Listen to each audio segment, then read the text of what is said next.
So, ayan nga guys, pinapa-anuhan na natin, yung pinapabindisyon na natin dito kay Father. Let's pray.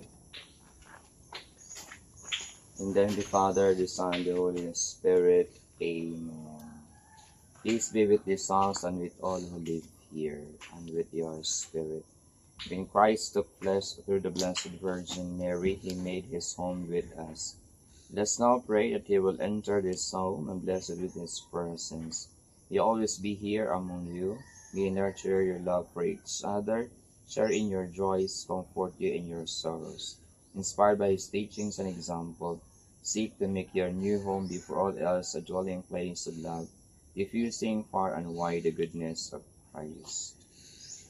The Lord be with you and with your spirit. A reading from the Holy Gospel according to Saint Luke. Glory to you, O Lord.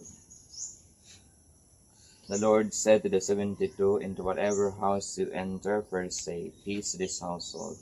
If a peaceful person lives there, your peace will rest on him.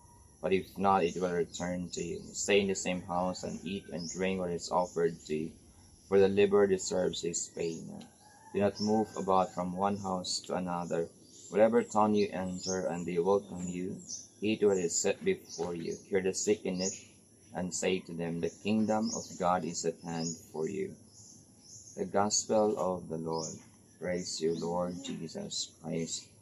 Maupay nga aga yung tanan. Maupay man, Ano Father. kita the blessing iton balay nga lugar nga pagpahinumdum aton nga iton aton balay orokyan han Dios. Nga tanan yung mga grasya nati kang han Dios. Sanglit ang papasalamat kitahan Ginoo nga Dios sa tanan yung mga grasya nga aton nakarawat.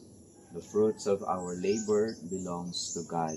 Aton hinumduman nga pag-blessing iton Ginoo, nagpapahinumdum aton nga heliwat na ukoy kaupod naton. Sanglit mas maupay iton tao nga naukoy dinhi maging refleksyon iton paghigugma ang Dios. Maging mahinatagon ngadto iba nga mga tao, labi na iton mga less fortunate or underprivileged. Nga ikamukunta maging blessing to others. Inasmas that you are blessed by God. Inautunta, iningaton pagkatitiro kan pagkaurusa, magpahinumdum aton na kinahanglan kita nagpapasalamat ang Ginoo nga Dios nga at the same time pagpahinumdum maliwat aton iton pagdumara ang Dios aton kinabuhi or ang mga butang iginhatag aton ang Dios. We are only stewards of His creation. At the same time to remind us of the presence of God. No? Ako na ada itong presensyahan Dios, waray itong demonyo. Sanglit, maupay nga pagpahinumdum maayo, nga nag-uukoy dinhi, nga maghigugmaay, so walang paghigugma ni Kristo kaayo.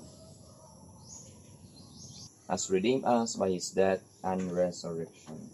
Amen. Our Father, who art in heaven, hallowed be thy name, thy kingdom come, thy will be done on earth as it is in heaven. Give us today our daily bread, and forgive us our trespasses, as we forgive those who trespass against us. And lead us not into temptation, but deliver us from evil. Amen.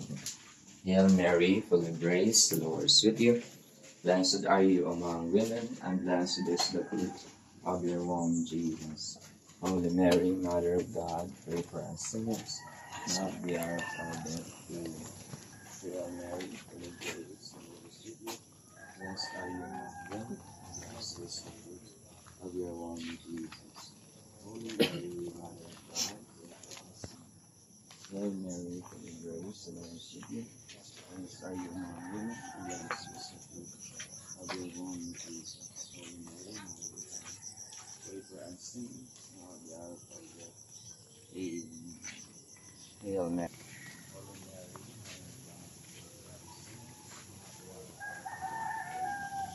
In our hearts, and may the word of Christ in all its richness dwell in us, that whatever we do, in word and in work, we will do in the name of the Lord. Amen. The Lord be with you. And May Almighty God bless you, the Father, the Son, and the Holy Spirit. Amen. Amen. Tapos na po. thank you, Father. God bless. Okay, pwede na karoon. Akin na yung kuan yung offer.